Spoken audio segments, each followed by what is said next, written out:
Christ alone, my hope is found. He is my light, my strength, my song. Ya con solo el título, tergiversando el amor, ya más o menos como que nos vamos perfilando de qué se trata el día de hoy el tema. La carta escrita por el apóstol Pablo a las iglesias que se encontraban en la región del Asia Menor, carta que conocemos como la de los Efesios, se divide en dos secciones. La primera sección abarca desde el capítulo 1 hasta el capítulo 3. Y Pablo nos muestra todas las riquezas que Dios ha dado a su pueblo que eligió antes de la fundación del mundo. Efesios 1:3 dice: bendito sea el Dios y Padre de nuestro Señor Jesucristo, que nos bendijo con toda bendición espiritual en los lugares celestes. Él ya habla de antemano que somos inmensamente ricos. Y en esos 3 primeros capítulos va a explicar cuál es esa riqueza que tiene el creyente al estar unido a Cristo. La segunda sección abarca desde el capítulo 4 hasta el capítulo 6, que es donde finaliza la carta a los Efesios. Y esta sección el apóstol Pablo exhorta a que aquellos que somos parte de la iglesia vivamos de una manera digna a la elección y llamamiento que Dios ha realizado en nuestras vidas. O sea, nos llama, nos insta, nos exhorta a la práctica. Efesios 4:1. Yo pues, preso en el Señor, os ruego que andéis como es digno de la vocación con que fuisteis llamados. Eso se llama coherencia. Vivir lo que hemos sido llamados a vivir. Es más, este es el objetivo de nuestra elección. Efesios 1, del 3 al 4 dice: bendito sea el Dios y Padre de nuestro Señor Jesucristo, que nos bendijo con toda bendición espiritual en los lugares celestiales en Cristo. Ya lo acababa de leer. Según nos escogió en Él antes de la fundación del mundo, para que fuésemos santos y sin mancha delante de Él. La elección tiene un propósito. Y la elección, el propósito de ella es que vivamos una vida santa. La santidad es el resultado de nuestra salvación. Es el objetivo de nuestra elección y predestinación. Y en pos de este objetivo, el apóstol Pablo nos exhorta a algo. Efesios 4, 22 al 24. ¿Cuál objetivo? Vivir en santidad. Vivirla en la práctica cristiana. En cuanto a la pasada manera de vivir, despojados del viejo hombre que está viciado conforme a los deseos engañosos y renovados en el espíritu de vuestra mente, y vestidos del nuevo hombre, creado según Dios en la justicia y la santidad de la verdad.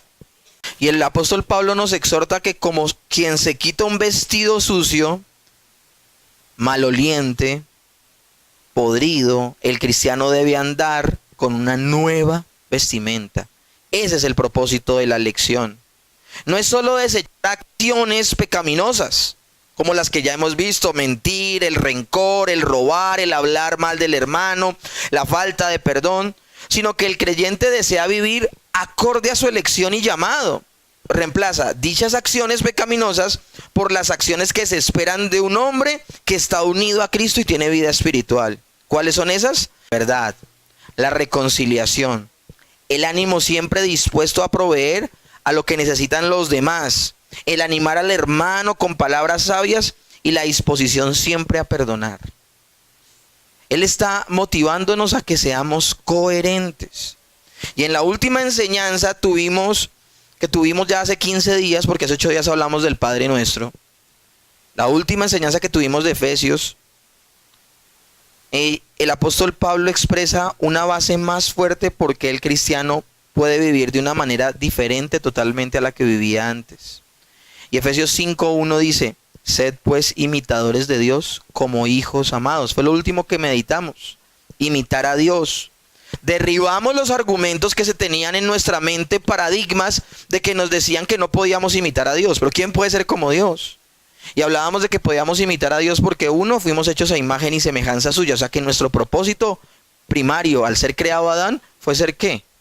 Imitadores de Dios. Segundo, podíamos imitar a Dios porque el Espíritu Santo habita dentro del creyente. Es decir, Dios habita dentro de la persona humana y por eso esa persona puede imitar a Dios. Y el apóstol Pablo enfatiza un área en la cual el creyente debe fijar esa imitación, que era el tercer punto. Y nosotros imitamos a Dios cuando amamos. Que el amor de Dios, con el que Él nos impactó, ahora nosotros impactemos al mundo. Efesios 5:2. Y andad en amor, como también Cristo nos amó, y se entregó a sí mismo por nosotros, ofrenda y sacrificio a Dios en olor fragante. A los cristianos gentiles del Asia Menor y a los cristianos de todas las épocas se nos exhorta, se nos invita a imitar el amor de Dios y a nuestro Señor Jesucristo, que es nuestro modelo. ¿Es posible? Claro que es posible.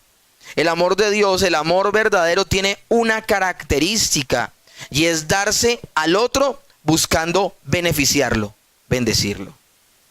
El amor de Dios se caracteriza por algo, y es que ama a los demás. El centro de él no es él mismo, se da a los demás. Es por eso que el apóstol Pablo, después de expresar toda esta gloriosa verdad, acabo de resumir los primeros 4 capítulos de Efesios, y ya tomando lo que hablamos hace 15 días atrás, después de que él ha expresado esta gloriosa verdad de lo que se espera de nosotros como cristianos, que es imitar a Dios, amar a Dios y también amar a nuestro prójimo, él continúa con un pero. Él está diciendo, debes hacer esto, aquello, lo otro, y detiene su discurso diciendo, pero. Y siempre que hay un pero, se da un contraste. Y así vamos a iniciar el estudio del día de hoy. Aunque tenemos claro el propósito de nuestra elección, que es ser como Dios, imitar a Jesús, nuestro ser fue enseñado a amar. Otros dicen, bueno, la manera de imitar a Dios es amando a mi prójimo, es dando del amor que he recibido a los demás. Ok, pero hay un problema. Y es que nuestro ser fue enseñado a amar de una manera totalmente distinta a la manera en que Dios ama. El amor de Dios es darse plenamente al otro, mientras que el amor humano surge del pecador que está plenamente centrado en sí mismo. El amor de Dios busca bendecir a los demás, mientras que el amor que surge de nuestro ser pecador se satisface a sí mismo, utilizando a los demás.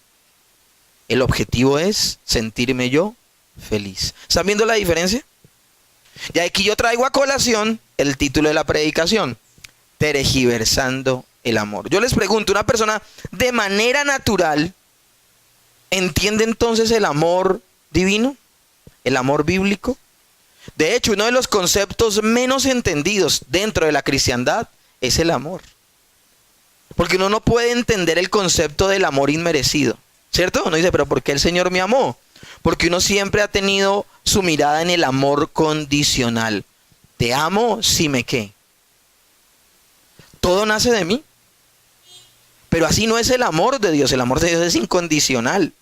Es por eso que del versículo 3 al versículo 7 el apóstol Pablo va a presentar un contraste de lo que es el verdadero amor y cómo se ha pervertido el amor en el mundo en general.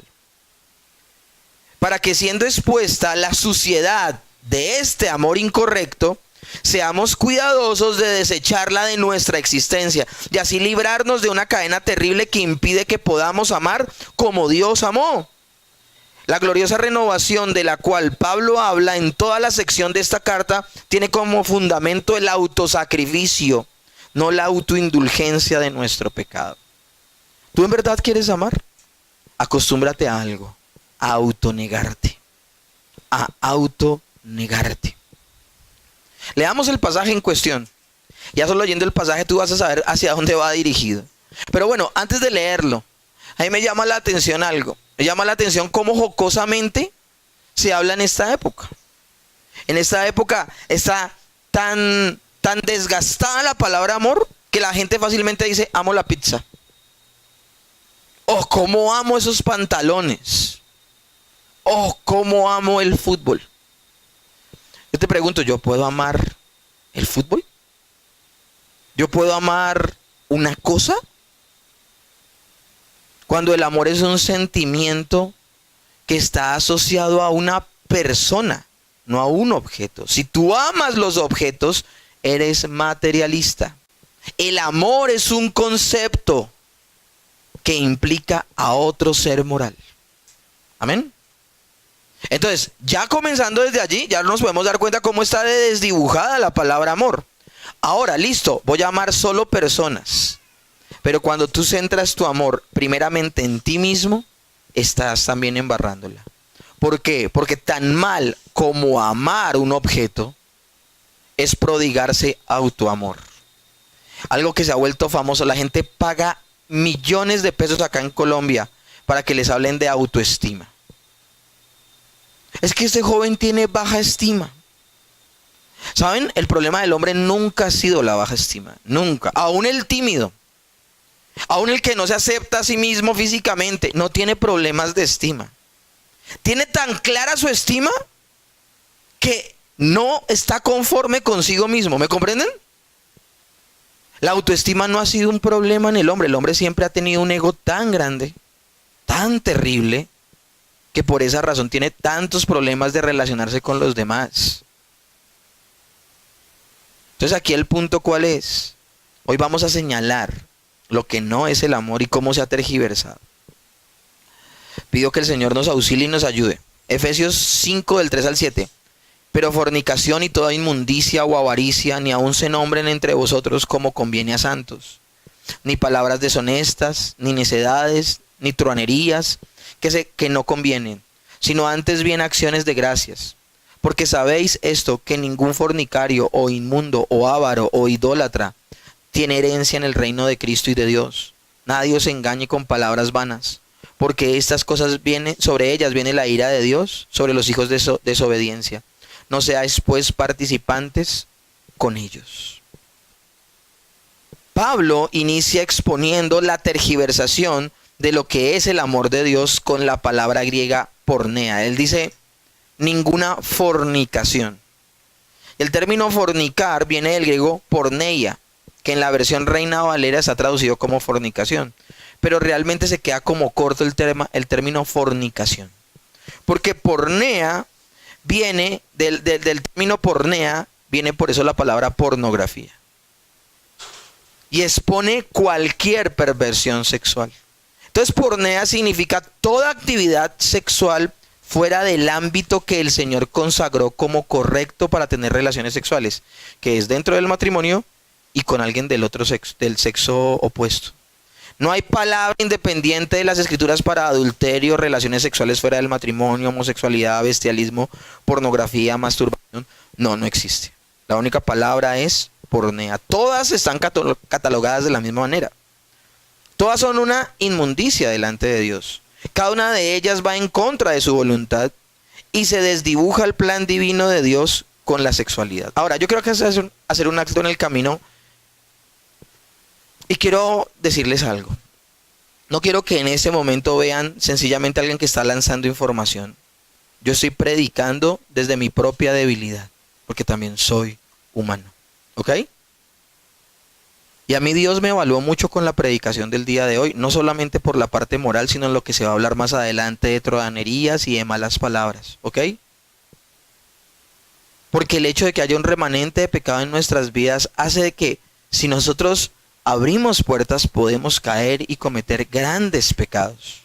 Entonces, no vean esto como que lo está predicando un hombre que es un producto terminado, sino que alguien que también está sujeto a la misma palabra que está predicando. Amén. Cuando el apóstol Pablo dice, pero fornicación, no se está enfocando en una particular acción sexual, sino en cualquiera que se realiza fuera del sagrado vínculo del matrimonio entre un hombre y una mujer. Ahora, en un mundo, en un sistema donde las abominaciones sexuales es lo más común, que era el caso de Asia Menor y que es el caso del día de hoy en el siglo XXI, es muy pertinente la enseñanza del día de hoy. Estamos en un tiempo donde a lo malo se le llama bueno y a lo bueno se le llama malo, donde con tanta facilidad se habla de algo tan incoherente como la ideología de género. Y es tan incoherente porque la gente de la ideología de género dice, si tú siendo hombre te sientes mujer, es válido y eres mujer. Entonces yo me podría presentar en la puerta del aeropuerto de los Estados Unidos diciendo que yo no me siento colombiano sino estadounidense y no me tienen que exigir visa. Si el que está ahí practica la ideología de género, él me tendría que dejar que entrar. ¿Sí ven la incoherencia? Pero ¿saben cómo le llaman a eso?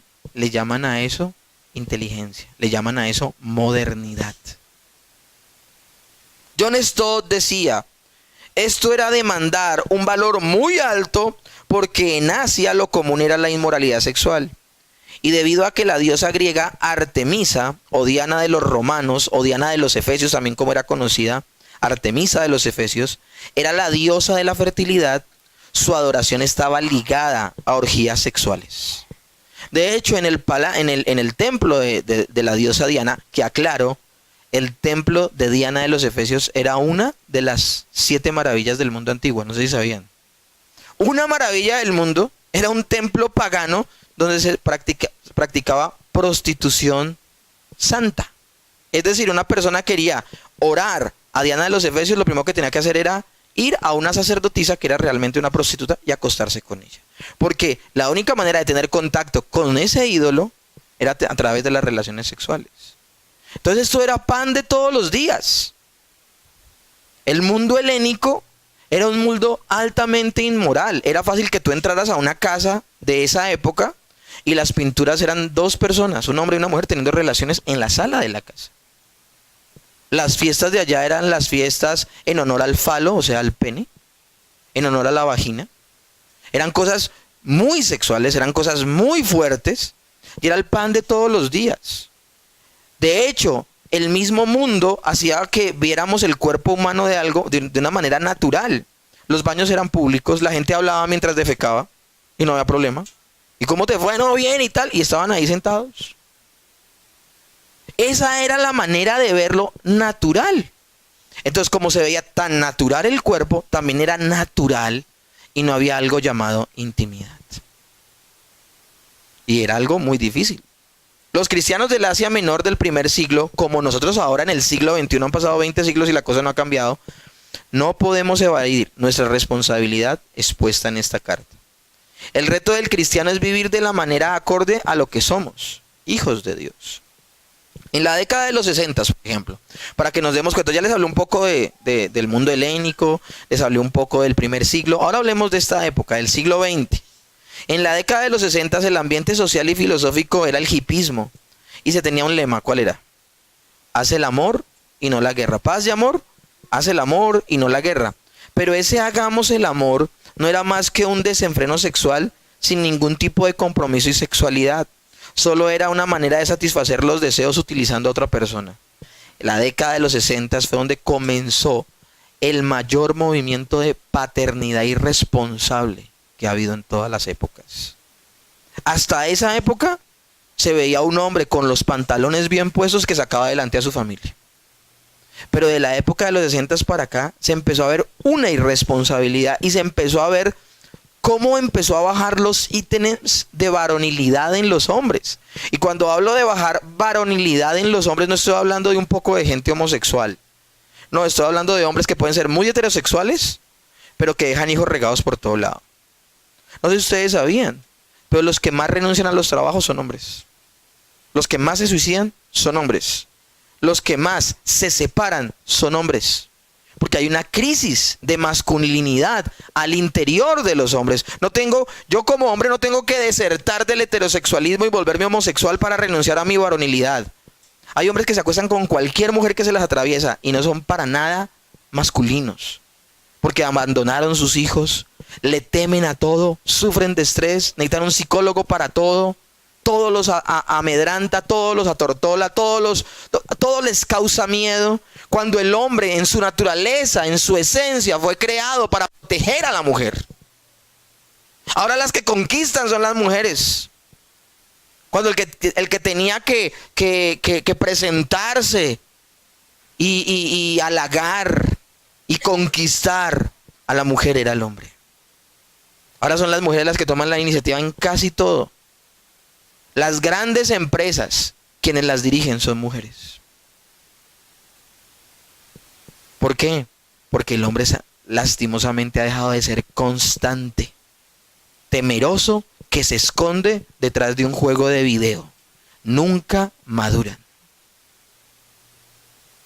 Juguetean con su propio cuerpo masturbándose, pero no son capaces de sostener con esa mano el corazón de una mujer. ¿Están comprendiendo lo que está sucediendo? Ahora, el papel de la mujer no quiere decir que esté muy bien. Porque ahora las mujeres han tomado el lugar del varón al ver ese vacío. Y eso también está tan mal como lo primero. Pero ya vendrá un tema donde hablemos de eso. Terrible lo que está sucediendo al día de hoy. Esto que les he hablado de expresar abiertamente la sexualidad y lo que pasó en la época de los 60. En las 60 salió la minifalda, la píldora, que era la pastilla del día después. Que les aclaro, es una pastilla abortiva. Lo que hace la pastilla del día después es que si la mujer concibió, esa pastilla interrumpe el proceso. Ya hay dos tipos de métodos de planificación. Uno es anticonceptivo y otro es abortivo. El anticonceptivo es el que evita la concepción, mientras que el abortivo es el que la interrumpe. Y la pastilla del día después es abortiva. La minifalda, la revolución femenina. Y ahora vemos una sociedad donde el hombre vive en función de su placer. A eso se le llama hedonismo. Vivir en función de su placer. Voy a hacer un comentario que para nada es sexual, pero es un comentario que es muy popular al día de hoy. Yo le pregunto a muchos chicos en el colegio, ¿cuál es tu proyecto de vida? Y ellos dicen, ser feliz. O sea, el mundo en general apunta a ser feliz. Eso es ser hedonista. Y les tengo noticias. Cuando el hombre, voy a poner un ejemplo, si un hombre tiene un listado de cosas por hacer, poniendo su esperanza en ese listado de cosas y diciendo, el día que cumpla ese día seré feliz, ese día me realizaré. Les voy a citar algo que dice un filósofo, ni siquiera alguien de la Biblia, un filósofo.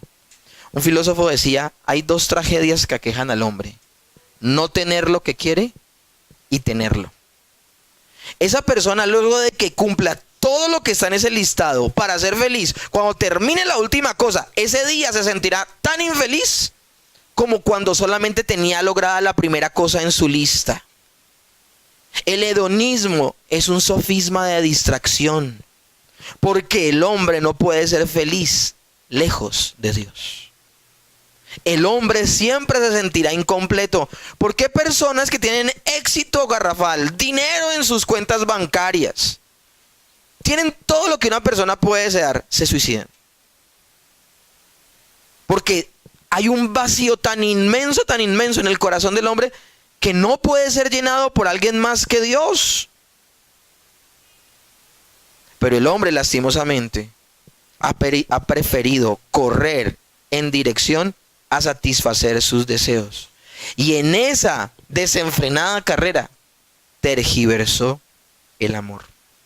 Lo que el mundo expresa hoy como amor, en las películas, en las canciones, en la televisión, no es más que una pasión egoísta y destructiva. En la búsqueda de cómo satisfacerme, y si ya consigo que en ese deseo de satisfacerme, todo vale. Y no importa aún a pasar por encima de otras personas. Esto precisamente es la antítesis de lo que es el amor. Porque el amor lo que hace primero es pensar en la otra persona, no en ti. Y esto ha permeado aún a la iglesia. Ustedes saben que yo no tengo pelos en la boca para señalar aún en lo que la misma iglesia ha fallado. Y la misma iglesia, miren cómo me motivaron a mí a casarme con mi esposa en principio. Curso prematrimonial. Éramos novios. Curso prematrimonial. Y al principio del curso nos aclararon que estaban en algunas reformas y tenían unos puntos de vista algo diferentes que estaban cambiando. Y en principio la motivación es ser feliz. Pero luego fueron más generosos. No, yo me caso no para ser feliz, sino para hacer feliz a la otra persona. Pero mis hermanos, uno no se casa ni para ser feliz, ni para hacer feliz a la otra persona. Uno se casa para la gloria de Dios. Uno se casa para levantarle una descendencia a Dios. Yo me casé con Adriana para que un día Mateo busque a Dios. Me casé con Adriana para que Elisa esté sentada donde está sentada, prestando atención a lo que está prestando atención. ¿Me comprenden? Porque es la única manera de perpetuar la fe, transmitiéndola a nuestros hijos. ¿Por qué creen que hay tantas personas? Porque les tengo noticias, la gente no solo se separa afuera, la gente también se separa al interior de las iglesias. ¿Saben por qué? Porque los llenaron de un poco de falsas expectativas. Es tu media naranja. Es la parte que te hace falta. Con ella serás feliz. A la gente que hay que hablarle claramente, miren, en mi matrimonio, y Adriana está presente, en mi matrimonio con Adriana he tenido los momentos más difíciles, más hermosos, pero también los momentos más difíciles de mi vida. Con Adriana Dios ha probado mi cristianismo, porque es un completo milagro unir a dos personas completamente distintas. La Biblia lo llama un misterio. El verdadero amor es un misterio. Como dos pueden volverse uno, solo lo puede hacer el Señor. Y así como Cristo se unió misteriosamente, en una unión mística, dice la Biblia, con la iglesia, esa unión mística también la vemos en el matrimonio. Y quien los une es Dios. Y por eso solo Dios los puede separar con la muerte. Pero así no lo ve el mundo. Voy a leerles una historia de algo que dice John MacArthur. Miren, y yo con este tema no me voy a ir de afán. Si hoy no lo termino, no me importa. Pero con este tema no me voy a ir de afán.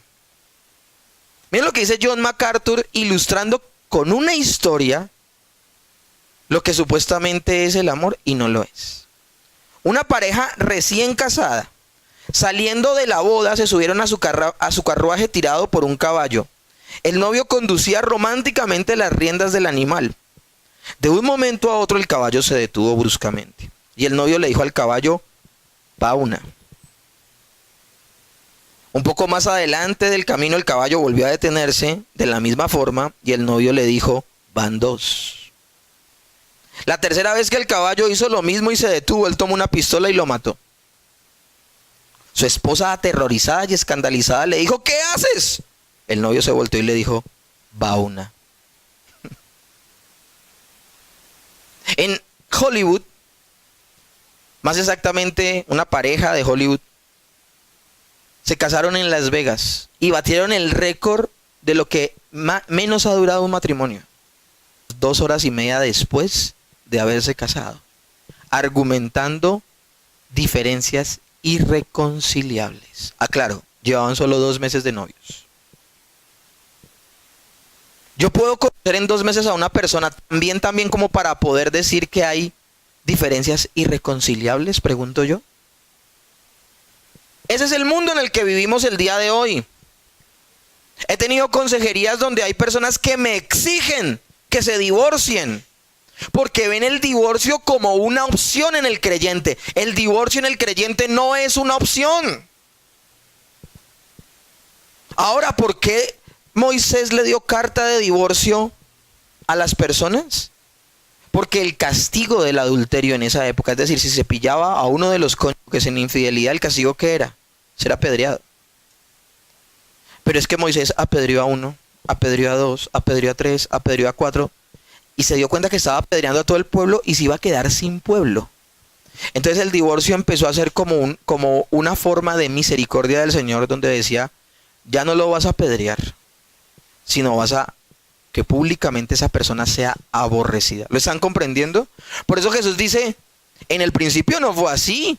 Varón y hembra Dios los creó. Y dejará a su padre y a su madre, se unirá a su mujer, los dos serán una sola carne, y lo que unió Dios no lo separe el hombre. Pero por la dureza del corazón del hombre fue que el Señor le dio carta de divorcio a Moisés. El Señor pudo haber dicho de una vez que se mueran todos los adúlteros. Pero si el Señor dice que se mueran todos los adúlteros, ¿saben cuántas personas se mueren en el mundo? Todos. Porque todos en algún momento, en nuestras mentes, pensamientos o con nuestros hechos, hemos caído en inmoralidad. Nadie puede decir que no tiene rabo de paja en este tema. Nadie.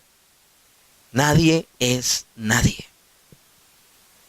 Y aterrizados en esa realidad, y todos entre el mismo fango, ahora sí hablemos del tema. Porque es que lo puedo hablar desde una manera donde todos sí, pero yo no. Y sería una actitud bien hipócrita de nuestra parte.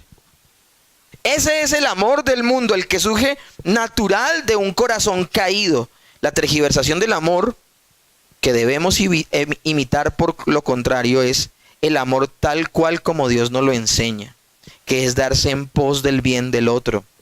El amor que el mundo expresa y enseña es buscar la satisfacción propia, no importa lo que causes en los demás.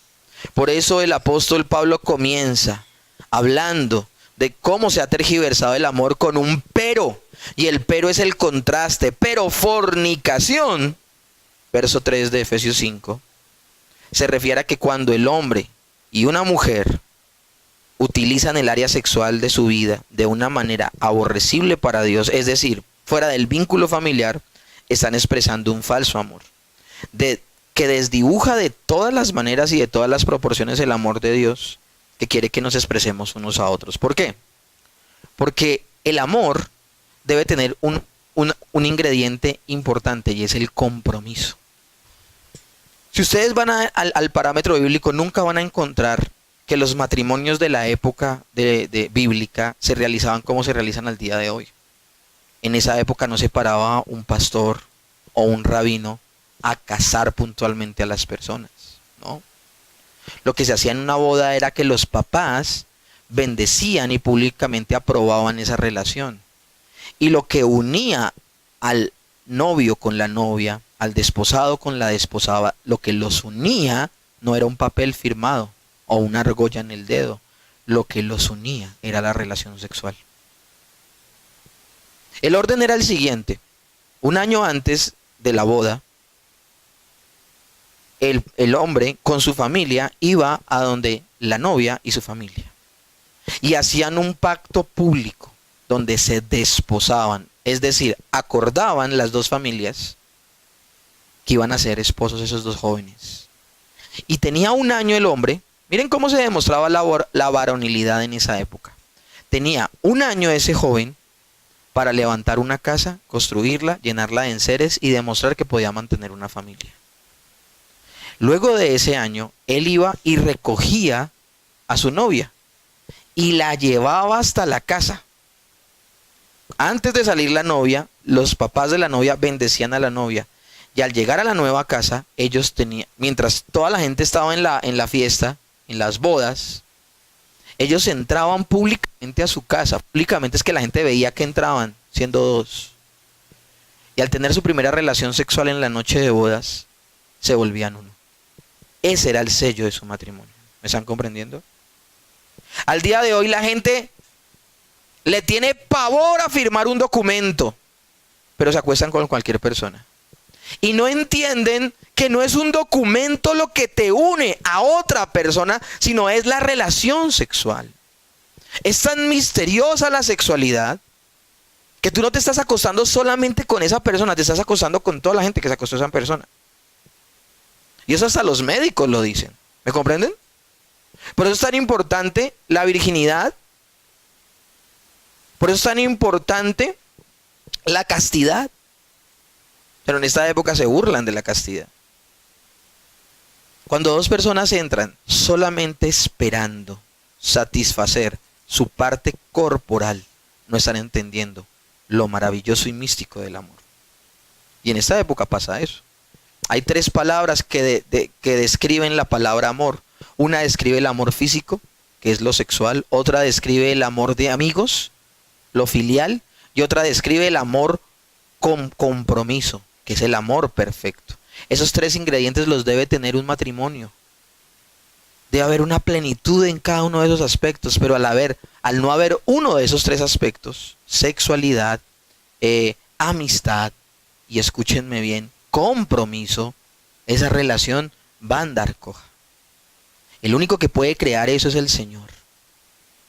Y yo te aseguro, si yo aquí abordo a alguien, tú has podido pasar de pronto. Yo no nací cristiano, yo conocí de Cristo a los 21 años. Y tristemente por esa razón tuve una vida desenfrenada antes de. Y aún dentro de la iglesia tuve recaídas que me avergüenzan. Y me da pena hasta declararlo y confesarlo. Pero yo no registro una sola oportunidad donde yo haya hecho lo que haya querido y me haya sentido pleno. Hubo un momento donde me sentí vacío. Hubo un momento donde sentí que algo faltaba. Donde me pregunté, ¿de esto se trata la vida? Me pasó lo que decía el filósofo. Primero estaba desdichado porque no tenía lo que quería. Y luego de haberlo alcanzado sentí sintiendo desdichado porque lo había alcanzado y me seguía sintiendo vacío. Esa es la manera en que se ha desdibujado el amor. Es por eso que el apóstol Pablo dice: pero fornicación y toda inmundicia o avaricia ni aun se nombren entre vosotros como conviene a santos. Casi siempre relacionamos la palabra avaricia con el área financiera, con dinero, querer tener más y más. Pero la verdad es que la palabra pleonexia no solo es utilizada en el área de las finanzas. El contexto nos muestra que Pablo la relaciona con el deseo de ir más allá de lo establecido por Dios en el área sexual. Literalmente habla de excederse. William Hendrickson dice: avaricia, la voraz determinación en asuntos de sexo a expensas de otros, propasarse más allá de lo que es debido. Avaricia es el deseo incontrolado de satisfacernos a nosotros mismos, no importando el costo. No importa, me amo más a mí que a Dios y voy a satisfacer ese deseo. Quiero ponerles un ejemplo claro bíblico de avaricia sexual. ¿Se acuerdan en Sodoma y Gomorra, cuando estas personas de Sodoma y Gomorra ven a los ángeles y los ven muy hermosos? Sodoma y Gomorra hay un problema de homosexualismo grave. Y los hombres de Sodoma y Gomorra, eso lo pueden leer en Génesis, los hombres de Sodoma y Gomorra ven tan bonitos a los ángeles, pero ellos no saben que son ángeles, porque no tienen alas ni nada, tienen una apariencia humana, pero una apariencia humana que para ellos fue atractiva. Y le tocan a la puerta a Lot para que deje salir a las personas, y ellos, dice, para llegarnos a ellos. O sea, ¿los querían qué? ¿Violar? Dice que Lot prefería entregar a sus propias hijas y que las violaran a ellas, que antes que entregar a los que estaban morando en su casa. Pero esta gente no querían mujeres. Estos hombres querían otros hombres. Y dice que los ángeles salen y los ángeles hieren con ceguera a esta gente lujuriosa. ¿Saben qué es lo terrible? Que esta gente ciega, acaban de perder el sentido de la vista. O sea, yo no sé cómo actuarías tú si pierdes la vista. Si quedas sin ver, yo creo que todo en tu vida pasa a un segundo plano.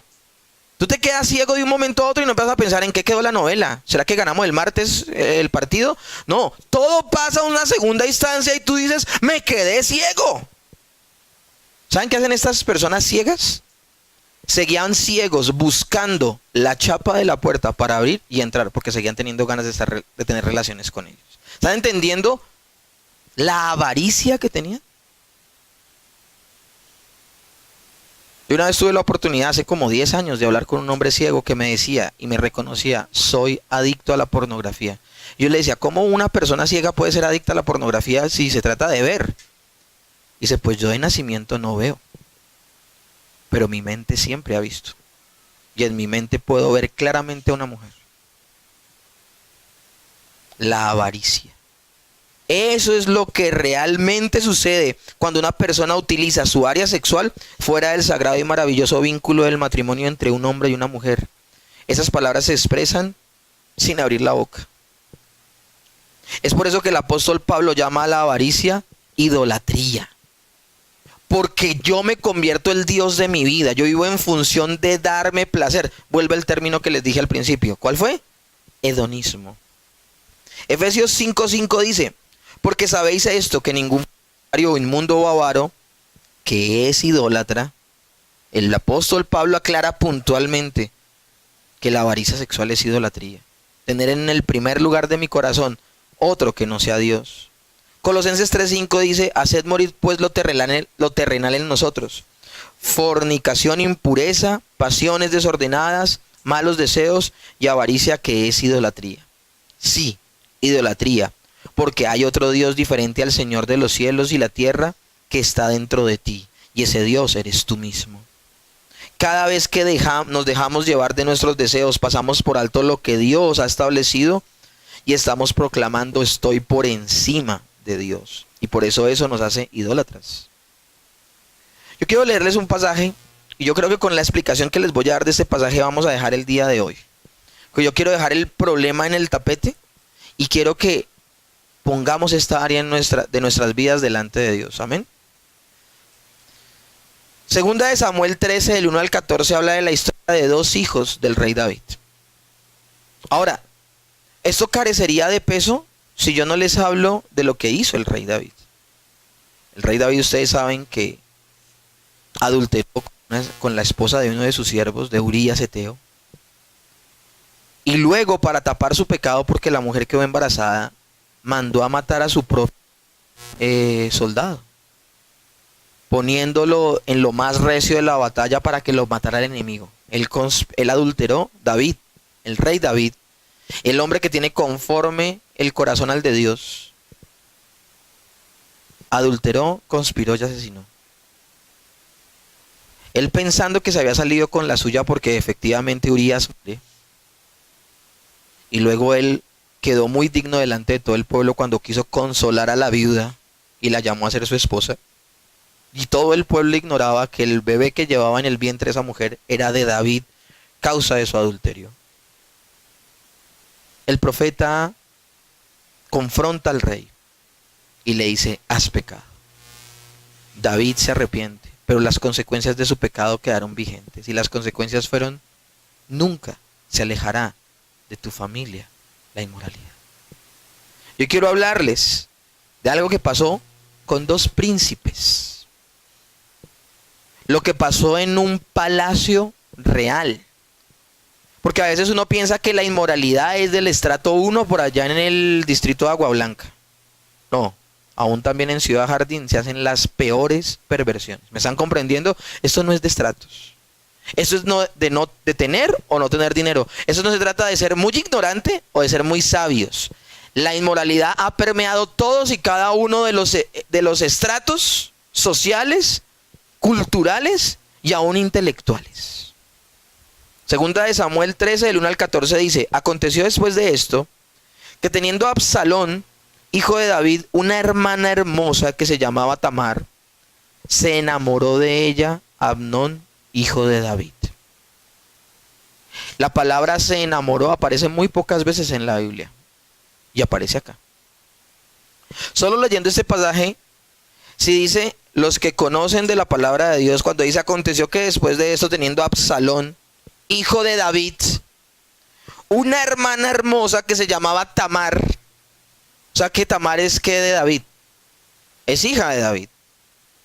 Se enamoró de ella Amnón, hijo de David. ¿Quién se enamoró de Tamar? Su hermano. Y el término que se usa es se enamoró. Técnicamente, un ser humano, ¿saben de quién se puede enamorar? De cualquiera.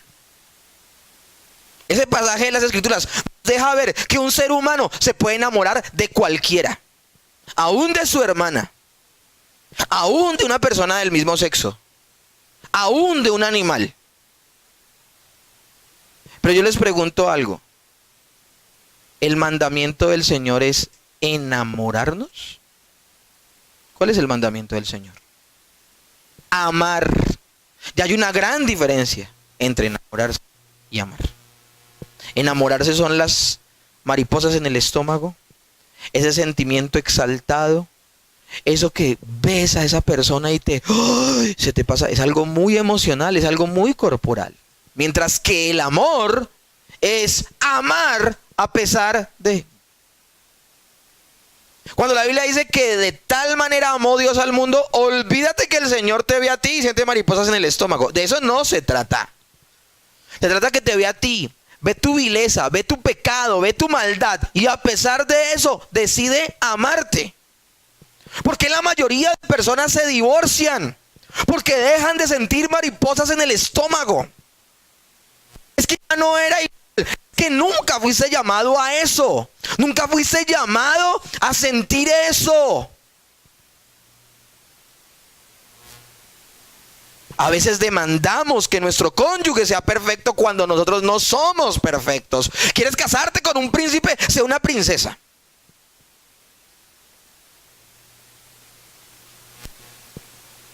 Pero siendo mendigos exigimos reyes y reinas.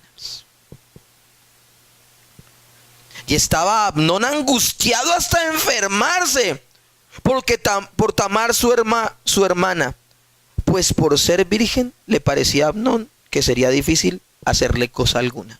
Este era un descarado, desgraciado. ¡No! Ahora dice que está enamorado de ella, pero él ya está pensando hacerle algo. Y Amnón tenía un amigo que se llamaba Jonadab, hijo de Simea, hermano de David.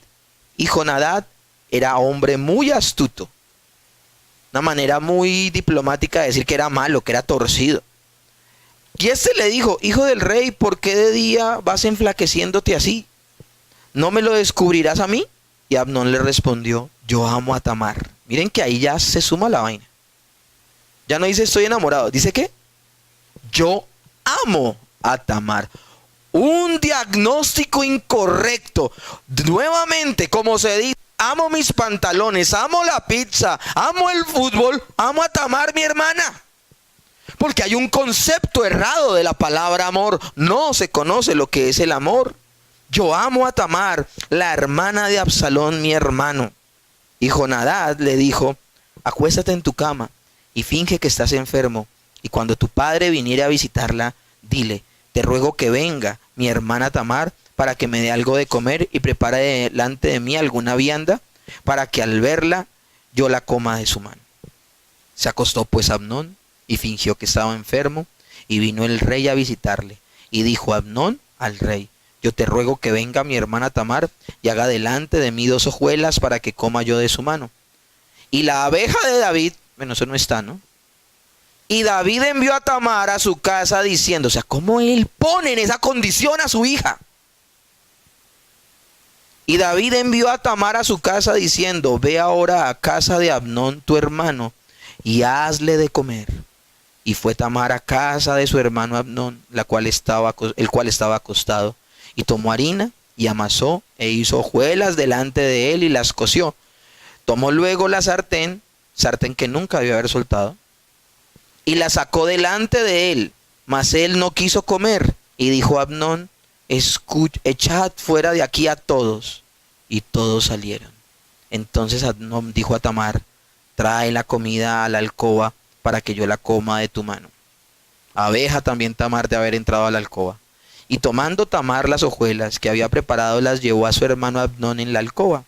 Y cuando se las puso delante para que las comiese, él asió de ella y le dijo: ven, hermana mía, acuéstate conmigo. Ella entonces le respondió: no, hermano mío, no me hagas violencia, porque no se debe hacer así en Israel. O sea, le dijo: es pecado. No hagas tal vileza, porque ¿a dónde iré yo con mi deshonra? Y aún tú serás estimado como uno de los perversos de Israel. Te ruego pues ahora que hables al rey, que él no me negará a ti. Mas él no la quiso oír, sino que pudiendo más que ella, la forzó y se acostó con ella. Verso 15. Luego le aborreció a Amnón, con tal aborrecimiento que el odio con que la aborreció fue mayor que el amor con que la había amado. Y le dijo a Amnón: levántate y vete. Y es un texto que está en las Escrituras. ¿Saben cómo las personas pueden usar de mal la palabra amor? Hay muchas cosas que están mal en esta historia, muchas. Que no solo fue responsabilidad de Amnón, también de David, también de Tamar. Terrible lo que sucedió. Esta situación produjo un asesinato. Absalón no se quedó luego de que Amnón violó a su hermana. Y Absalón terminó matando a Amnón. Una cosa terrible. Eso es lo que está. Ese desorden, ese circo que acabo de leerles, es el circo en el que vivimos hoy a nivel sexual. Hay tal circo al día de hoy que el Señor Jesús llamó a esta generación como adúltera y perversa. Así llamó el Señor Jesús a esta época, una generación adúltera y perversa. Esa visión incorrecta del amor permea la televisión, permea la música, permea la cultura, permea cada una de nuestras relaciones. cada una de nuestras relaciones.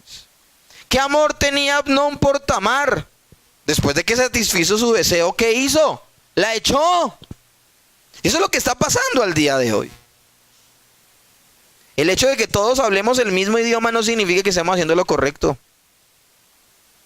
Esta es una clara ilustración de lo que pasa el hombre natural. El hombre natural llama amor a lo que no es amor. Primera de Corintios 13, finalizando, dice: el amor no deja de ser.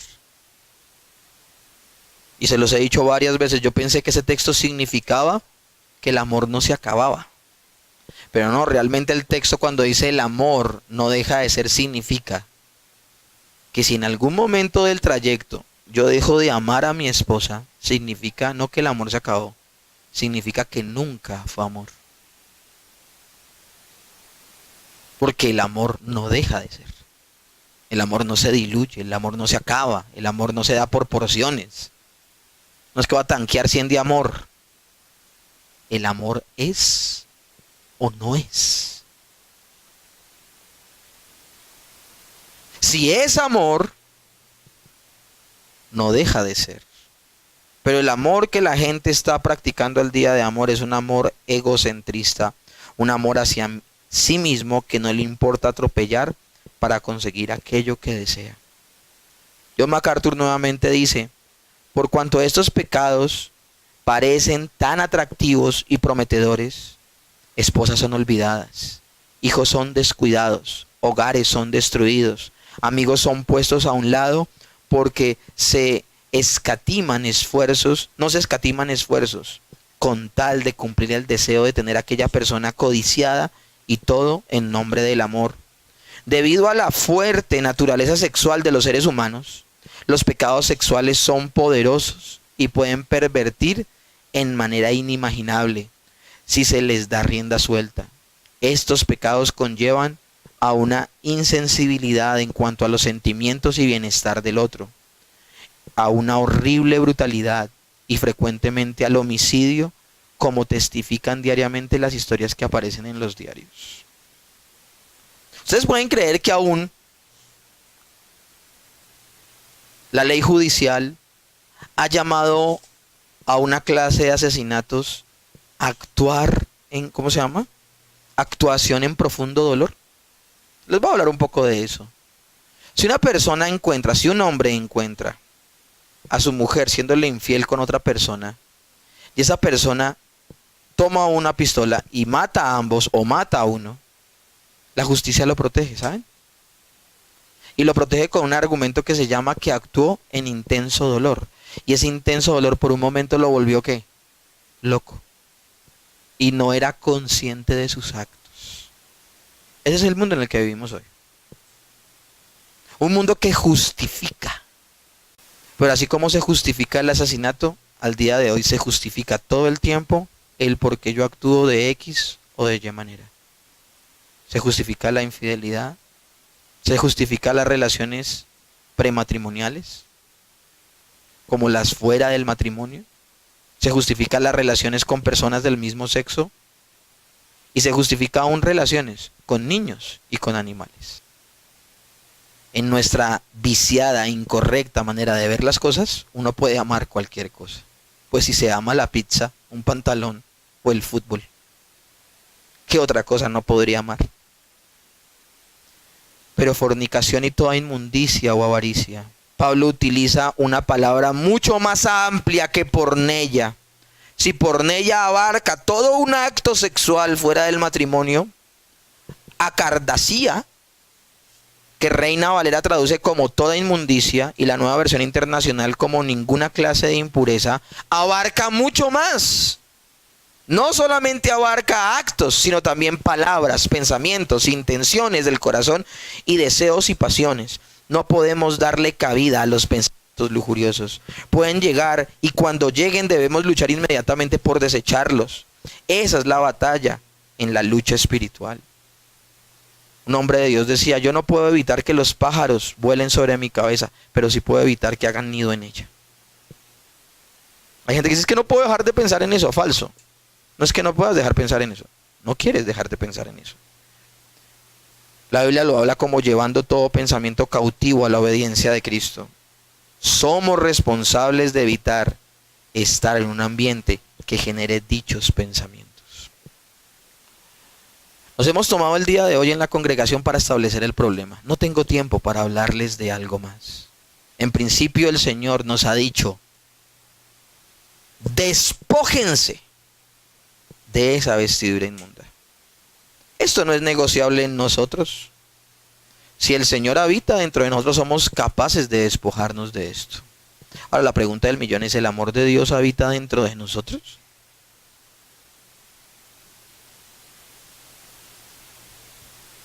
Yo creo que te vayas con una meditación en tu corazón. Cuando yo tenía como 9 años, no, 8 años, en un 24 de diciembre yo pedí un carro a pilas.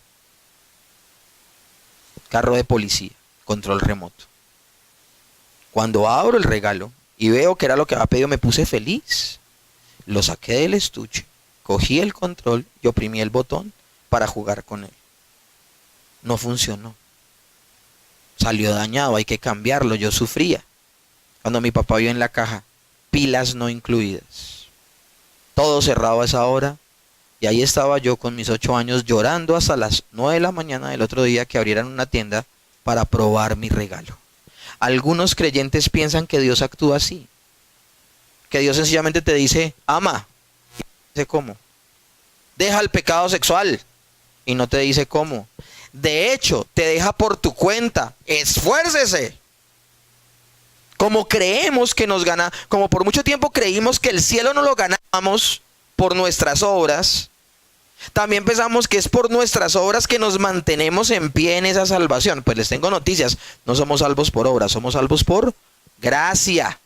¿Qué hicimos bien para ser salvos? Nada. De hecho, el Señor nos llamó y nos salvó cuando estábamos haciéndolo todo mal. No nos llamó en nuestro mejor momento, nos llamó en nuestro peor momento. Y nos salva.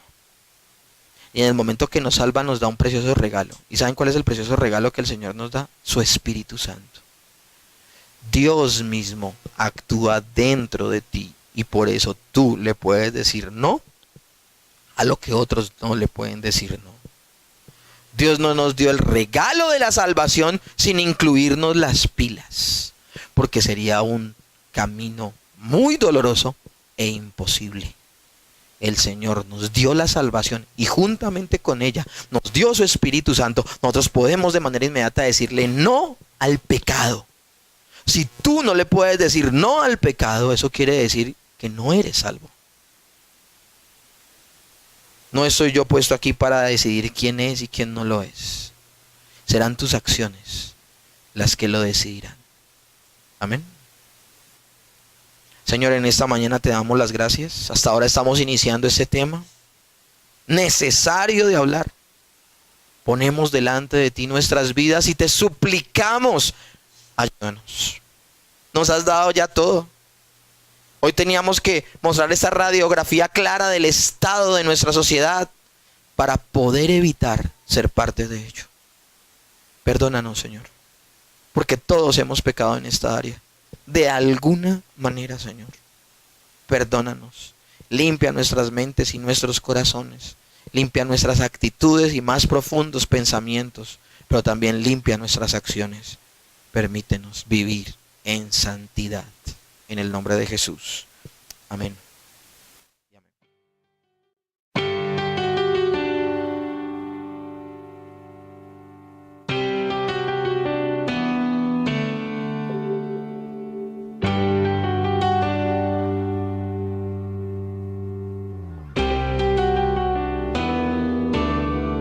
In Christ alone, my hope is found.